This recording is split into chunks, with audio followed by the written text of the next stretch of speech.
Oh, I've been Great seeing you, Heidi. Oh, what's your flight?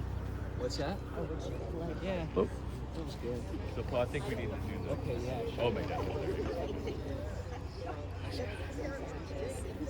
How was your foot? I don't think I asked you. Yeah. Did you bring any roast beef on whack? I went to Schwabble. Actually, after Really? I talked to you last Saturday, I met Wow. a friend at Oh, Schwabble. wow. Wow. Yeah. That's awesome. Exactly. That's All right. I'll look at you. See in just a bit. Yeah.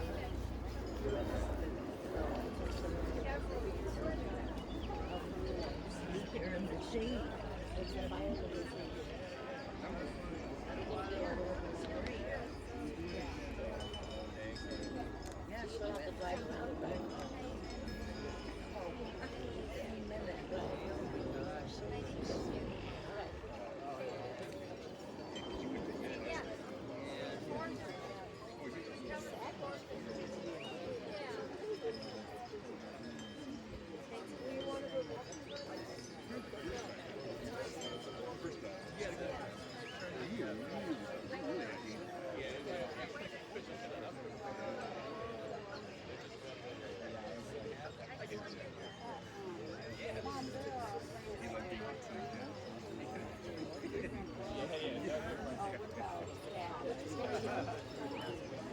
He's got a loud voice. Testing.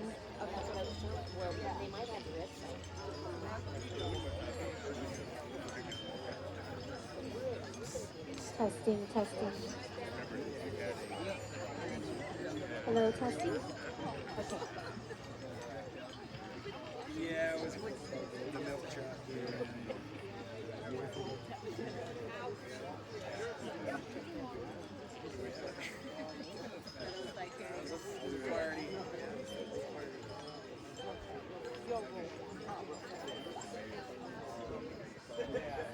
Yeah.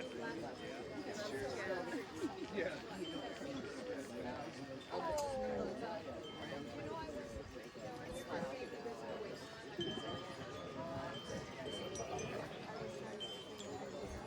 Quick. Or maybe even right the first time.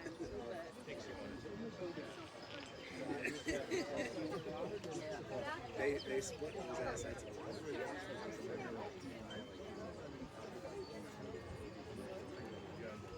Yeah.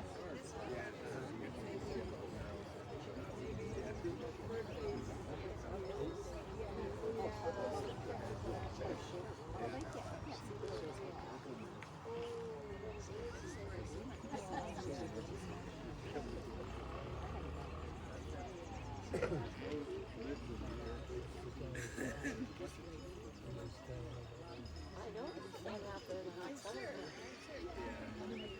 That's what we thought we'd be doing.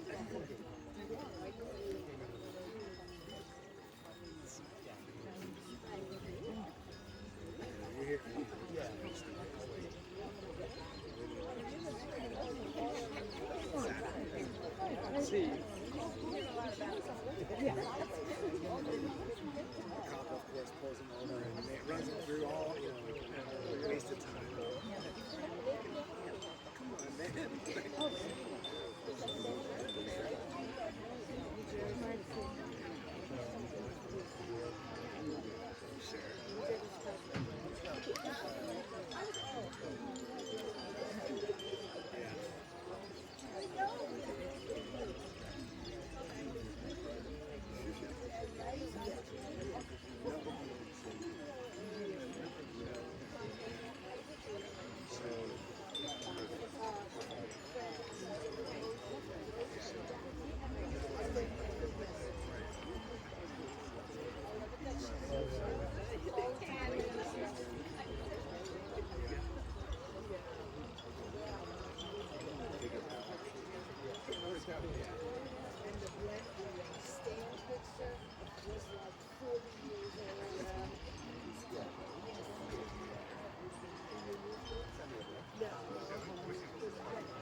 Good.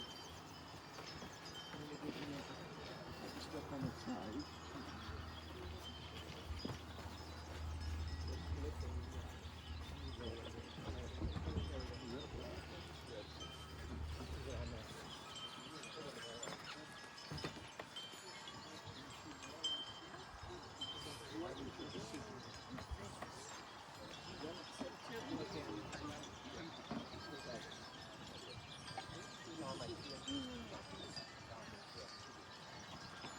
All far?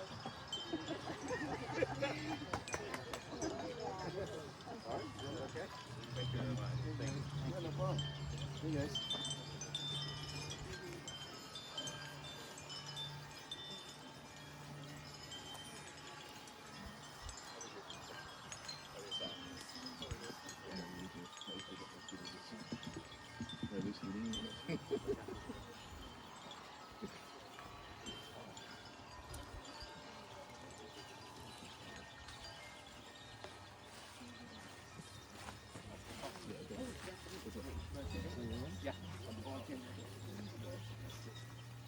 Thank you.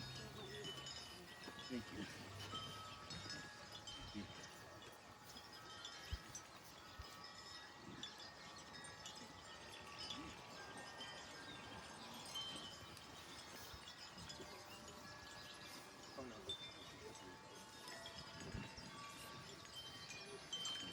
Nice to do. Those weeds can be perfect.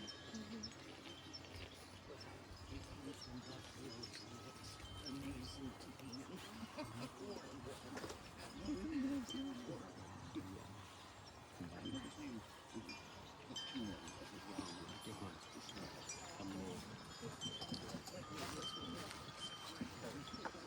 Can you hear me? Yeah, really. How's that? Is that better? Yeah. Okay. Good morning. Thank you all so much for joining us here to honor death, say our farewell, and also to celebrate our life. As a family, in behalf of our family, I really want to thank all of you for coming. I know some of you have come long distances, and we really appreciate it. It means a lot to us. For me, Debbie was such a special person in so many ways. For me personally, as a wife, as a partner, and really as my best friend, I couldn't have asked for anybody better. And I was just so fortunate that she said yes when I asked her to marry me 56 years ago. She was also a devoted mother to Jason and Jeremy, a loving grandmother to Malia, Ella and Riley. She's also a caring relative, an aunt, or to our extended members of our extended family. And really worked hard. She kept getting after me so many times. You got to go to Hawaii to see your auntie because they're moving on. They're getting old. You know, that was kind of one of her favorite things to get after me.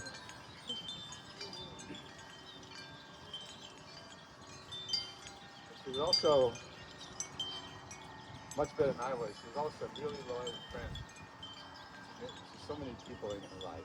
And she was the one who really made the effort to reach out and keep in touch with her friends, unlike her not better half.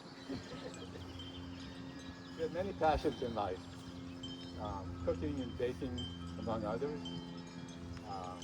All things Italian, and I'll give a little bit more context to why that. Of course, she loved the Padres. She loved art. She's really passionate about that. But most of all, above all else, she loves family. That was the driving force in her life. The picture you have here, or the one in the program, really captures how we saw her for so many days and hours, you know, in the kitchen, really demonstrating her love and caring for family and friends through the food that she prepared. She also loved baking and cookies, cakes, other desserts. The decorating part was her favorite part. There was one she did Groucho from Sesame Street, and the whole thing was covered with these stars. If you ever make, you have those tools, the decorating tools that you make these stars. It was just covered. It took her hours to cover it, but she just loved it. Martha Stewart and Ina Garten, many of you know. If you don't know, they were her heroines in terms of inspiration. She has every one of Ina's books. We have all of her books, and we'll continue using them. That's for sure. During the 3 years we lived in Naples while I was in the Navy, she first of all learned Italian and never forgot it. I mean, she would go back. We went back 2 years ago, I think, and she was speaking Italian to our Italian friends, and it's like her version of riding a bicycle. She just never forgot. But while we were there, she totally embraced the Italian culture, the art, the food, the people, the mannerisms, everything. And because of that, she really colored. It ended up that 3 years we were there colored our whole life, our whole marriage. And it colored, and it was so much richer because of that. And really, it was just her passion that really drove that. I was working a lot, and she dragged me along, but it was great.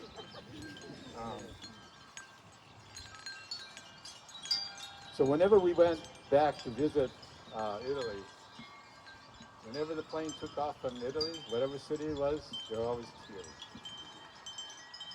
Because it was like she was leaving home, But we were coming back to San Diego, but it was like she was leaving home.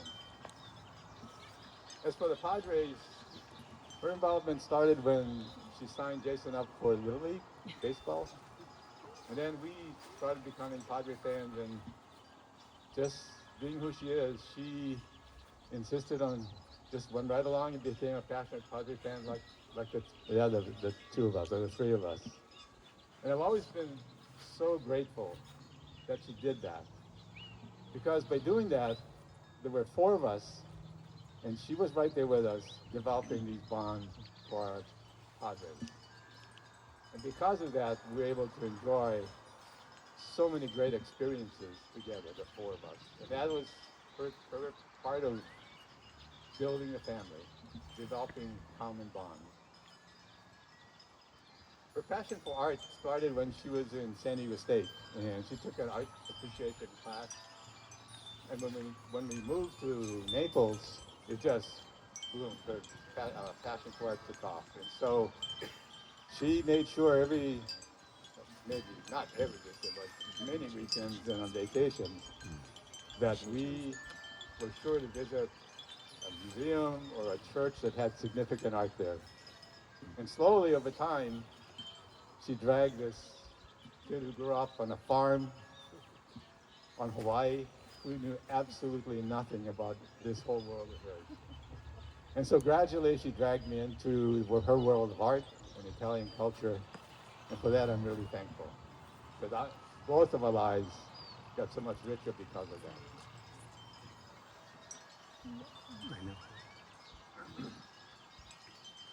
After we returned from Naples to San Diego, she really retained her passion for art and started volunteering at the San Diego Museum of Art.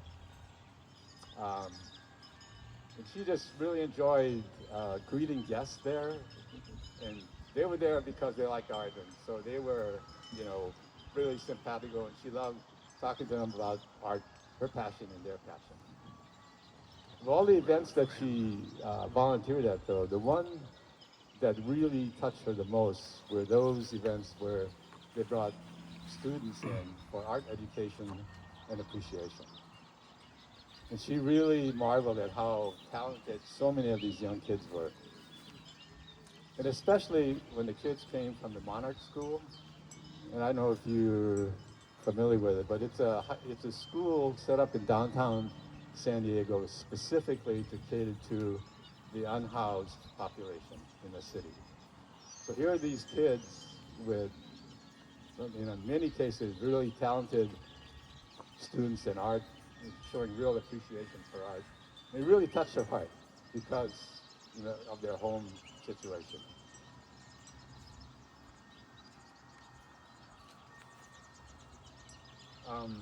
Of all of her passions, though, as I said earlier, family was by far her strongest passion. And she just devoted her life to working with us guys to make sure we developed a strong family bond that in her mind was what we were looking for an ideal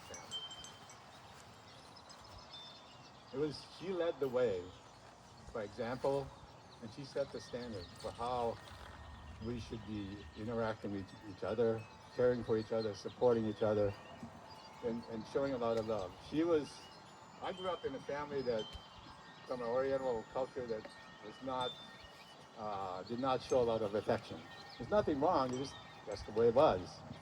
And she was on the other end of the spectrum where hugs and kisses were, you started with that and you ended with that.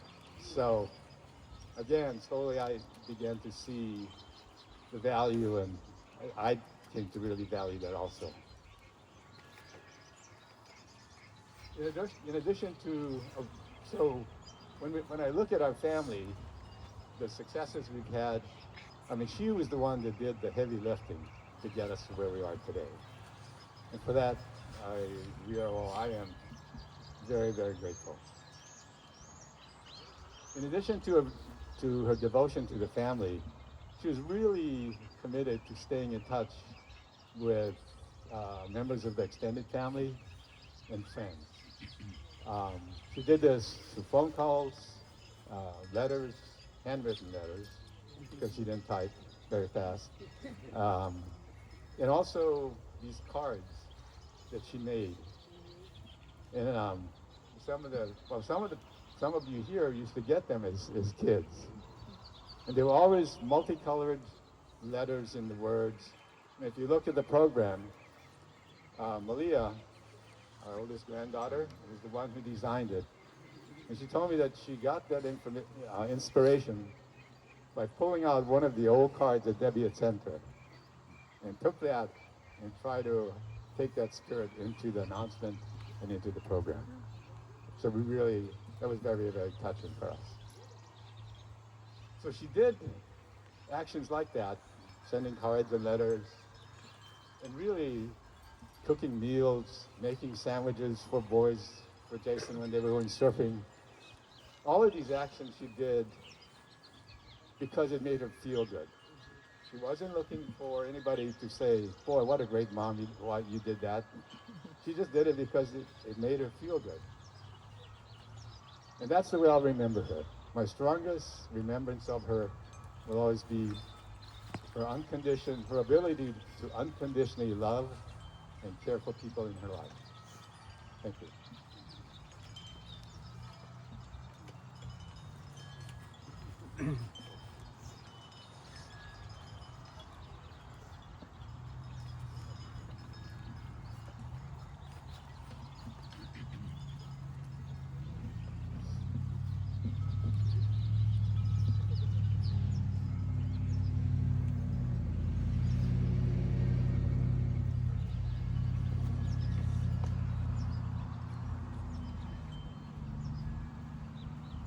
First off, like my dad, I'd just like to say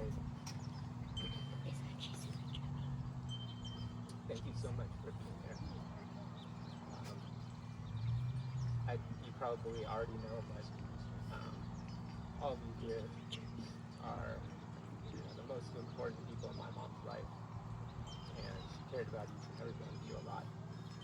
So I hope you know that. In thinking about how to put into words how special my mom was, which was really hard, and what exactly to talk about today, the thing that kept coming to mind for me was kind of like my dad said, how incredibly well she loved those in her life, and how many people that love touched. For me, she embodied love more than anyone I've ever known. And the extent of her love went way beyond what she did it will see who it was. Who was love. In thinking about love and how to speak about it in the context of my mom, a passage from the Bible kept coming to my mind. It's a passage many of you may recognize because it's often quoted at weddings.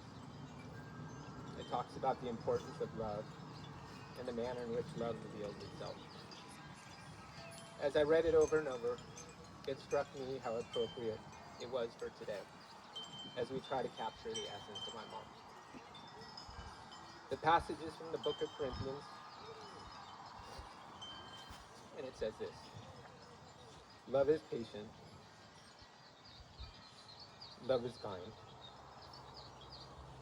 It does not envy, it does not boast, it is not proud. It does not dishonor others, it is not self-seeking, it is not easily angered. It keeps no record of wrongs. Love does not delight in evil, but rejoices with the truth.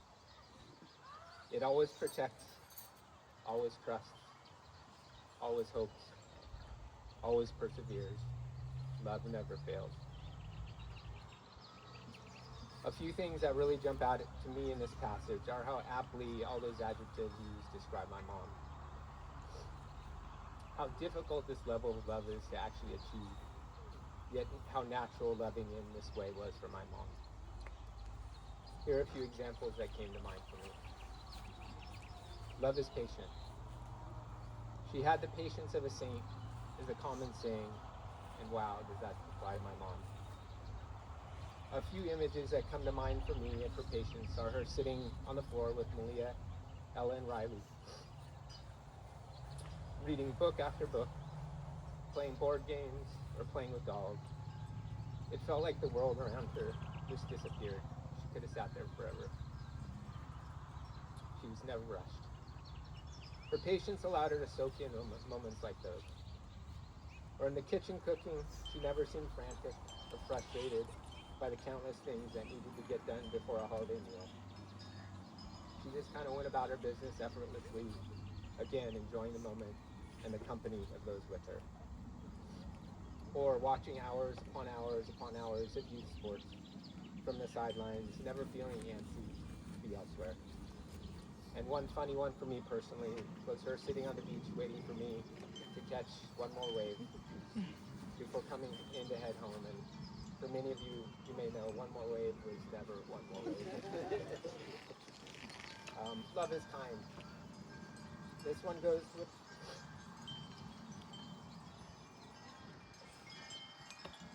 without saying for anyone who ever met my mom. She literally oozed kindness. For me, her kindness showed up in her warm smile, her firm hugs, her words of affirmation and love, and her incredible thoughtfulness. To this day, it's astonishing to me how she never missed a birthday or special occasion for so many. Her cards and letters, like my dad mentioned, with uplifting and encouraging words and the gifts that would accompany them, were such an outpouring of her kindness. What's so heartwarming and inspiring looking back is to know how many small acts of kindness left a mark on so many. As one example, if I can get through this, it'll be all downhill. As one example, during the last few weeks of her life, I was in communication with one of my mom and dad's neighbors. The neighbor shared with me this story, which is incredibly touching. It really captures the essence of what my mom meant to so many. The neighbor texted me the following, and keep in mind, while I'm reading this, that the neighbor's children were aware of my mom's declining health. The neighbor went on to say, a story to share. Your mom always offered the kids sweet treats in the form of $5 Baskin-Robbins gift cards throughout the years. And on this past Valentine's Day weekend, they wanted to get ice cream and each grabbed their gift cards, and so we headed off to Baskin-Robbins. When it was time to pay, they just couldn't bear to part with the physical cards, given to them by Miss Debbie. So they asked to use their own money instead and receive the gift card. For until when, I don't know. I can't even type this without crying, the neighbor said. She is truly so special. My mom's kindness touched so many, and this is just one small example. Love is not self-seeking. This is where I consider my mom to not even be human, like the rest of us. She gave and gave and gave and gave of herself with joy and satisfaction. Kind of like my dad said, never expecting or seeking anything in return. She didn't love to be loved back, even though she was, or to gain anything. She just loved because, again, that's who she was. Love does not delight in evil, but it rejoices in the truth. One of the things I loved most about my mom was how pure her heart was. She was never jaded or cynical or skeptical or judgmental. She always saw the best in people. Being that way consistently is really, really hard. And one of the things that dawned on me that's kind of funny is that the running joke in our house was my mom was only interested in watching G and maybe PG-rated TV shows and movies. She had no interest in anything that pushed beyond that. She really didn't. And in reflecting back on her life now, whether consciously or subconsciously, I think her TV watching habits, if we would tease her about, were one of the ways in which she protected her incredibly pure heart. She must have known innately how special her heart was and was determined to keep it that way. And I continue to marvel at after highlighting the ways in which my mom embodied love, as defined in the Bible passage I read, that there are so many attributes beyond those I just spoke about that my mom possessed. She was also gentle and tireless and loyal and tender and really, really strong when hard things in life came at her. She was truly amazing. So to try to wrap this up, the passage I read ends by saying about love that it always protects, always trusts, always hopes, always perseveres. Love never fails. Because of my mom, that's the love that has blanketed me my entire life. How incredibly blessed I am to have been loved that way by my mom, and how fortunate we all are to have been the recipient of that incredible love. For me, my mom's life is evidence of how much power there is in this kind of love. My mom was in a class of her own when it came to loving others. She really was. I'm forever grateful for that, and feel it's the legacy she leaves behind in all of us to carry on in the way that she did while with us. I say thank you, Mom. I love you so much.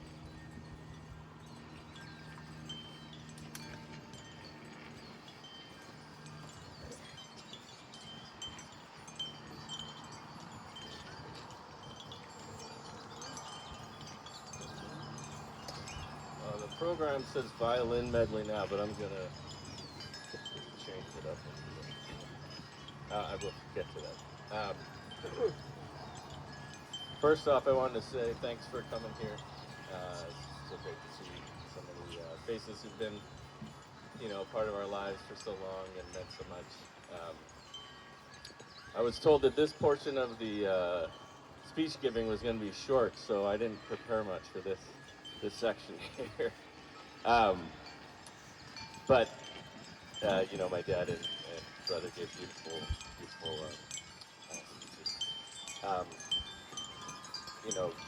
Echoing what they said, my mom was just an amazing person, so kind and supportive. You'll hear me play violin later, and she changed my life by teaching me violin. I didn't like practicing violin, and so I was very into music, and so when I was 4 or so, that I would sit by the radio, and they noticed that, and so one day at a baseball practice or a baseball game, my mom overheard some parents talking about their kids being in Suzuki violin lessons, and so she said, "Oh, my son really likes music, so maybe we'll get him started in that." And so, I one of my earlier memories, I remember she was on the phone, and she, I was, we were in the townhouses, and she was in the kitchen, and I was in the living room, and she said, "Hey, Jeremy, do you want to play violin?" And I remember saying, "Yeah." And so I got signed up, and but like I said, I wasn't. What it was I didn't like classical music. I still like very little of it. Some of it I liked a lot, but most of it not so much. But the stuff I was learning was classical, and so she, in her infinite wisdom, knew I was also into baseball cards a lot, like really a lot. And so she would buy packs of cards, boxes of cards, and then if I practiced for a half an hour, I'd get a pack of cards. And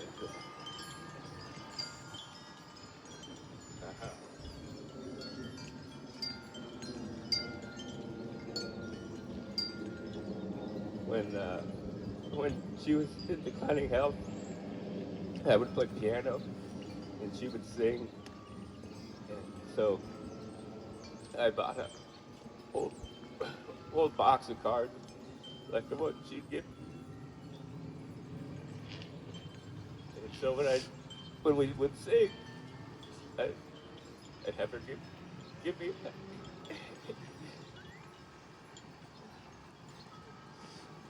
So with that, I'll go ahead and do my playing. Oh, and then a couple things. So no one touched on. She had some special instructions for her burial and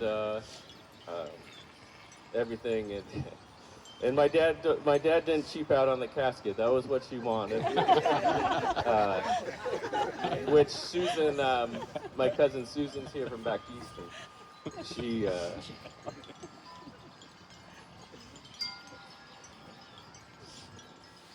she said how perfect it was for my mom, because she was not a flashy person or into showing off, and so it is a perfect for her. But inside, she had some instructions that my dad talked about, and one of them was the casket she wanted, and inside she has a Padres shirt on, which is a fitting tribute, and she has some stuff from the art museum where she donated time, and then there's some pictures and things, and then her dog Rusty, his ashes are in it. But yeah, I mean, she loved the Padres, and it's pretty awesome that that's how she wanted to go out. So.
I have one more, and my mom would. She had a very good ear, and she would know that my A string's a little sharp, so I'm gonna try and adjust that.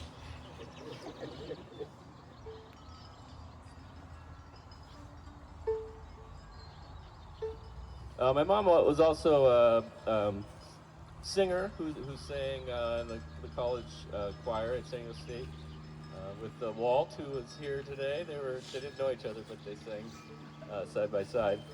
Um, and she played some piano, and definitely, yeah, she loved music.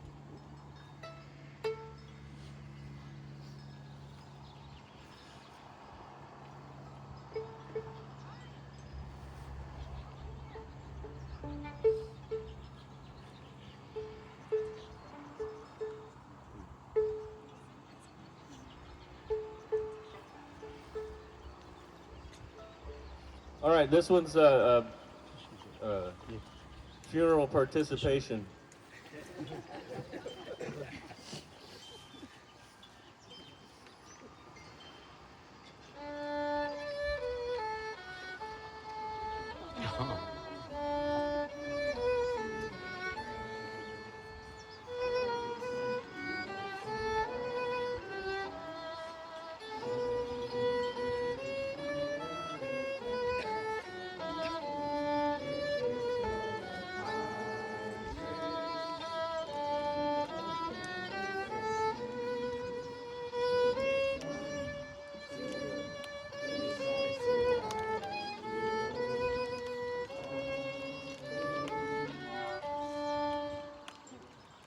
And let's hope they get a win today. She'd be upset to their own too.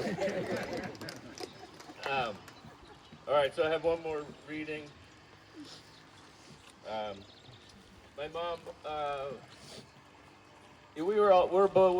my brother and I are very, very mixed racially. We're Japanese, Hawaiian, English, Irish, French, German, and that's how I'm 6'2", because my mom was 5'2", my dad is 5'7". Not anymore, but so both sides. On my dad's side, Japanese, Hawaiian, English. My mom's side, English, Irish, French, German. So there was interracial marriage for many generations. And but when you're this many things, you have to choose some things to latch on to. So she was proud of her Irish heritage, and I'm going to read the Irish blessing, which she would write on shamrocks. We have one at my parents' house, and at my brother has one as well. All right. May the road rise up to meet you. May the winds be always at your back. May the sun shine warm upon your face. The rains fall soft upon your fields. And until we meet again, may God hold you in the palm of his hand.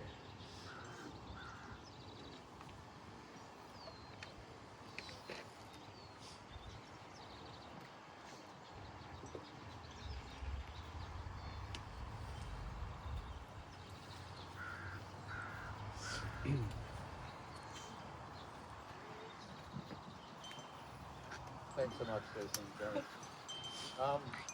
One thing that Jeremy forgot was that he got part of the instructions that Debbie left. He got the coffin and her dress. But she also said, and we would discuss this lightheartedly when we were talking about trust and wills and stuff like that. But she said, I want Jason to read a passage, and I want Jeremy to play the violin. So we followed her instructions. We listened. So now we'd like to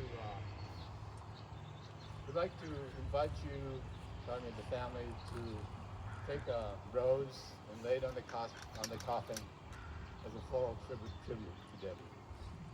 Thank you.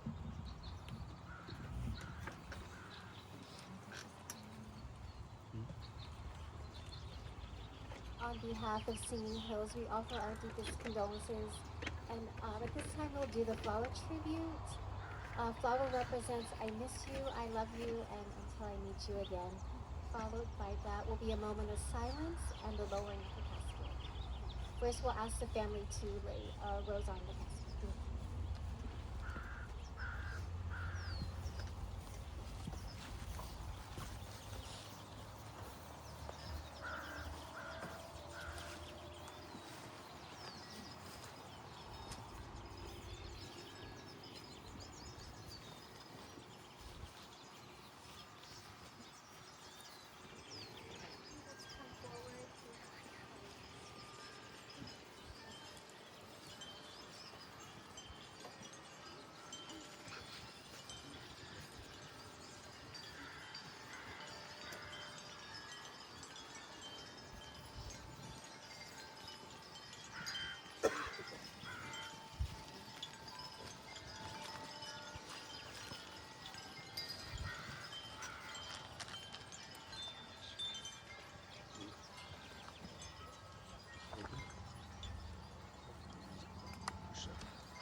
Thank you for participating in that. If we could just observe a moment of silence in honor of Deb, we'd appreciate it.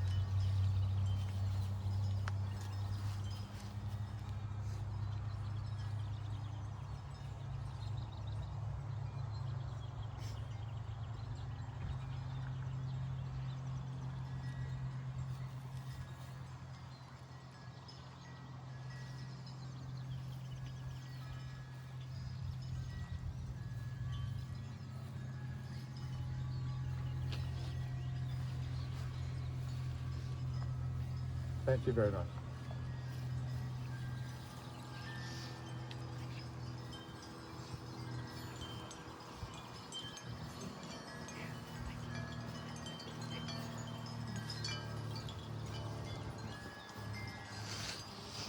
One second.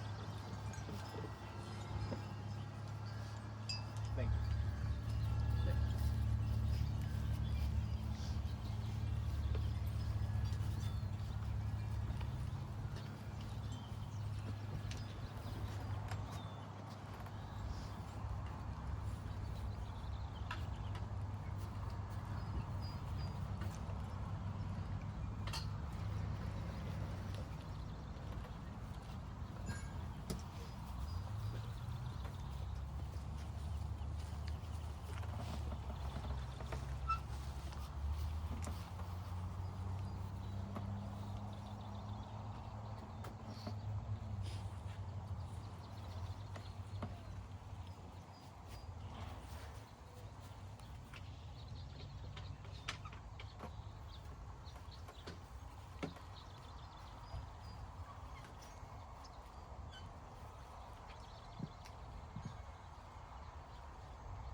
So this concludes the Graveside services portion of our day. For those who are able to, invite you to join us at the celebration of life. It's at Singing Hills Golf Course. If you go out the exit, turn left, it's about a quarter of a mile down on the right-hand side. We'll be in the Magnolia Room. So hopefully you can join us there, and then we can really go into more detail and celebrate, really into more detail and celebrate their life. Thank you very much. And once again, we so appreciate you all coming out tonight. Thank you.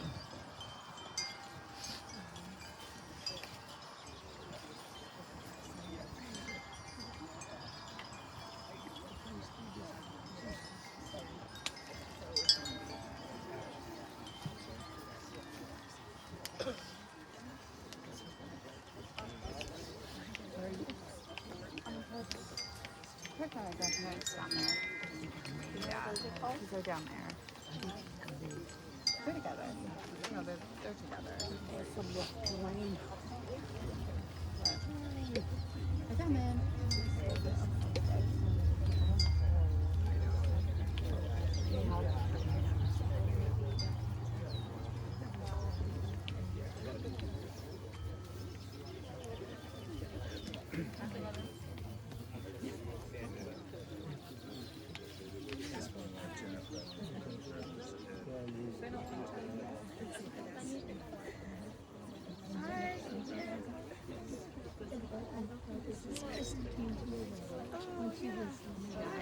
You were like a baby. And you've grown up. Yes.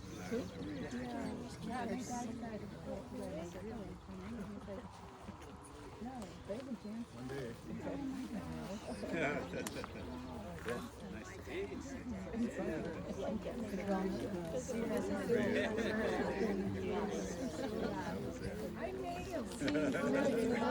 Well, not literally.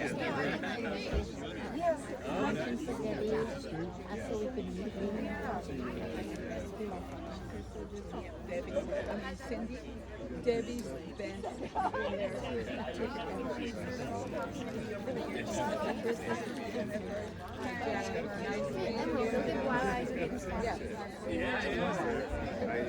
No, Miss Kathy. She's gonna say for the lunch.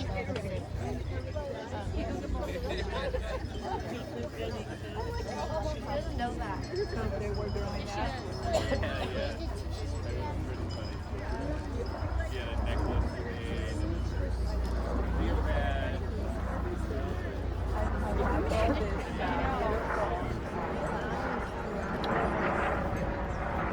What's your name?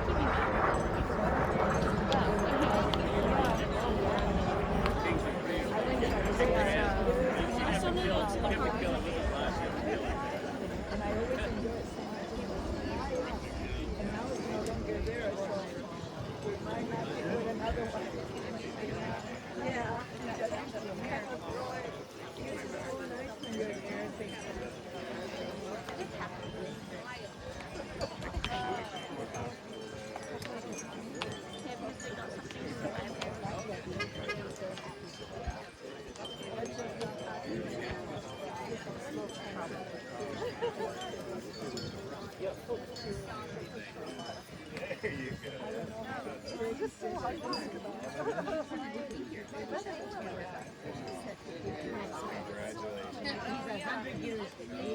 Days old.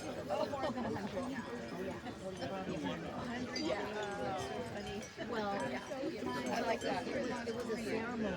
Oh, so that's the count. I found it. I had to Yeah, here. I found it.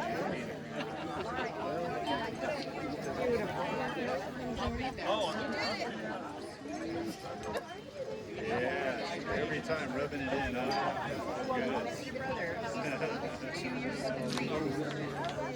It's the same for all of us. Yeah. Okay, guys. You just told us your age.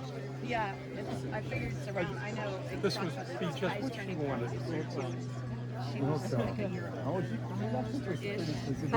That's awful.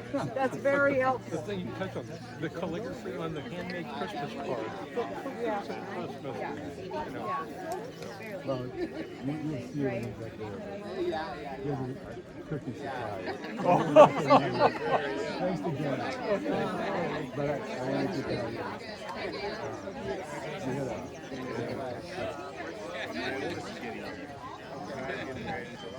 Yes. It's fine in Arizona or is he here? Oh, he was so happy. Look at this child sitting there.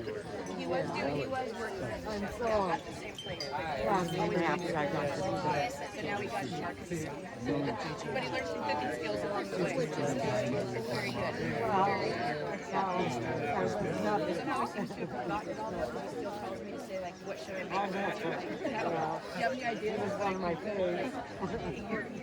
Yeah. Yeah. That's right. Yeah, I need to be going. Yeah. Yeah. He was a wonder. So patient. I meant to ask.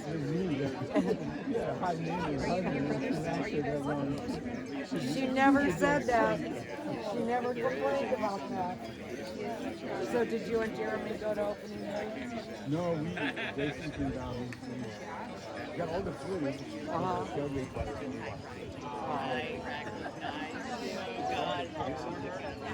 I thought about it.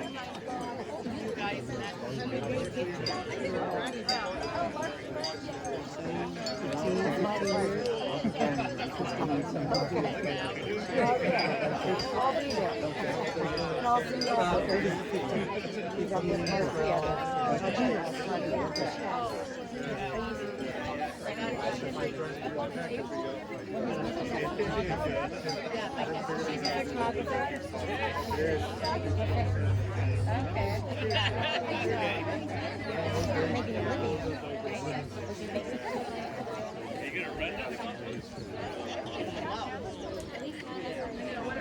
Ceremony, I drove myself. And then I came back.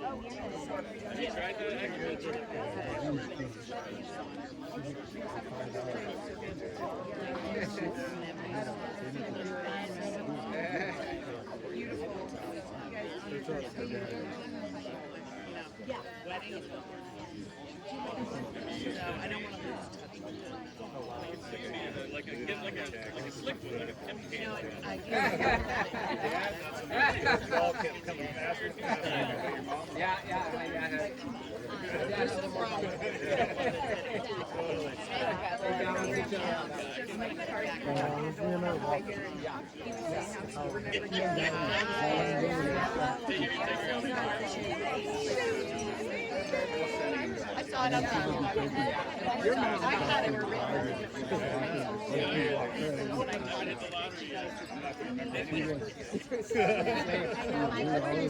There you go. It was her idea.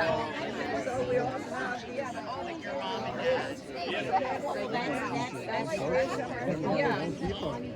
Right, yeah. We were lucky.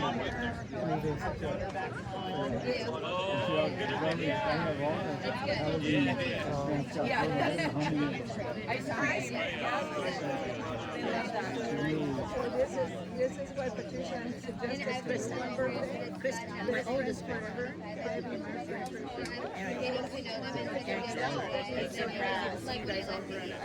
I'm wrapping my head around it.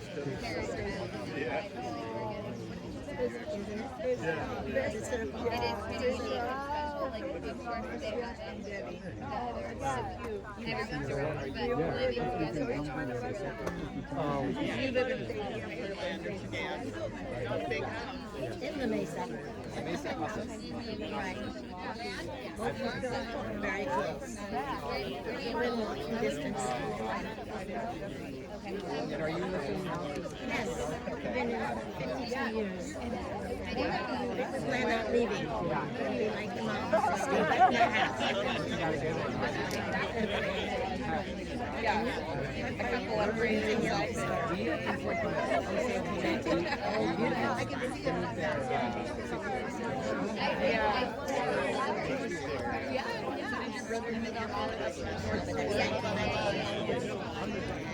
That's the beach place. Oh yeah. What do you mean? You're at the desk, right?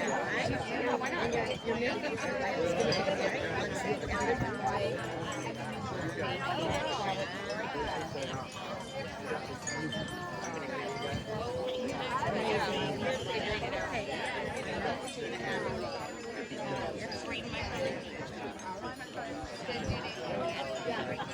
Oh, Jennifer's fine. She doesn't live very far away. She has two grown girls. One's going to be at but the graduated from Ely. The whole family are Elys. I know you went to go see that worked out. Oh, you finished? So then when Eric goes to the graduation, he sees all his friends, you know. Living the life. When you were little hoodlums. Yeah, that's right. Not really hoodlums, but you know, you're always doing things. Something good.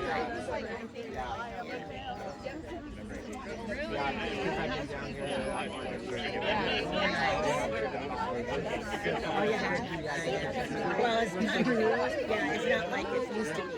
Oh, that's right. That's right.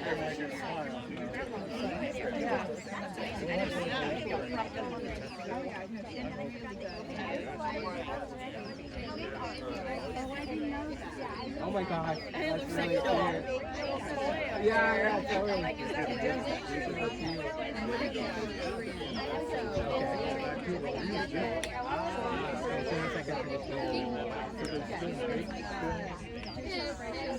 think so.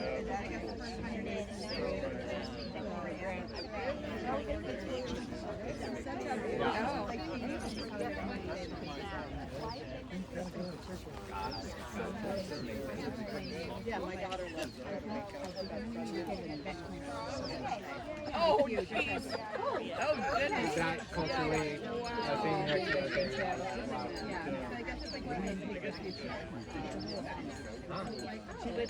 Max had 12 weeks off with this baby. 12. That is incredible. Our generation got We didn't get it, yeah. Our son get it. I had 2 days off. Yeah, yeah, just come over here and say hi. But I think it's possible. Yeah, yes, it is. Just like knowing the gender.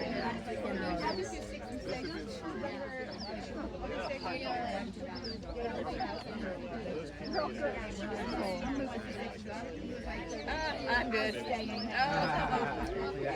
good choice. Good choice. Bonding and stuff. It's really important. Kids are grown, you know how it is. And they have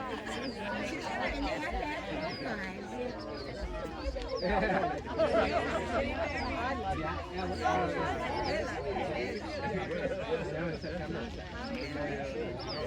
What is it? Did Debbie met there? She will now. But she approves everything that the girls do. There's always and you're never going to you know, it was always, she didn't want to get too attached because it was another time. Oh, I like her. She's still in Texas. Yeah, where she went to school.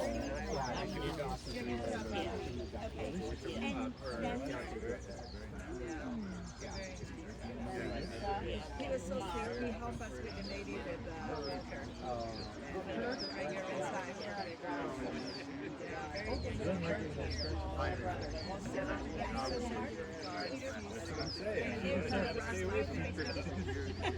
She's a pitcher. Oh, got it. Got it. And Buddy was so she was there. I think he was here. Really? Some things are better. He sent me a card. Sent me a card because I was for a couple of days we were in shock. I mean, when you lose the love of your life, everything else is a little bit less. But it was tough. So I feel like the land is beautiful. And we always love is here. That's where we carry it. And that's so much more. And that was beautiful, like you guys said. What a nice way to wait.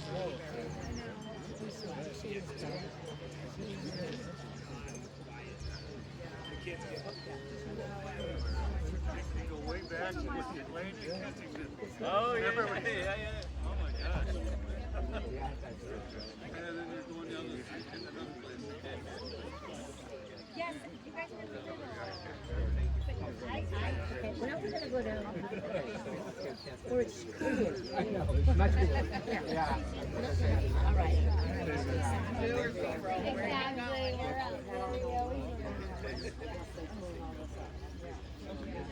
Right, that's smile. That's the same with ignorance. Exactly.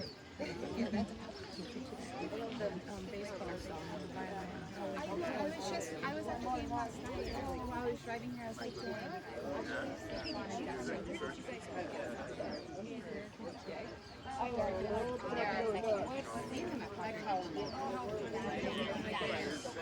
went into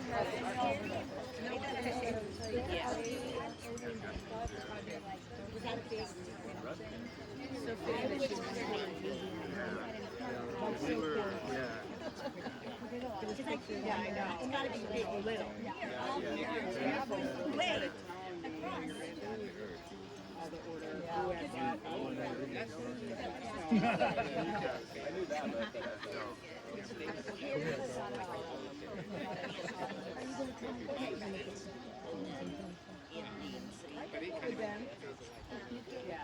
I can go with you. How far are you? we're right in that little parking lot, my black car right there. You're probably right next to you. Which black car? Yeah. Oh, sorry, no, the one down there. You get the silver furthest away. The silver and then the black one. I loved her, and I just remember being like, yes, but, and then there's Debbie, who was like, I never met Molly. I never met Molly, but that's what I heard. She'll have an extra 3 minutes.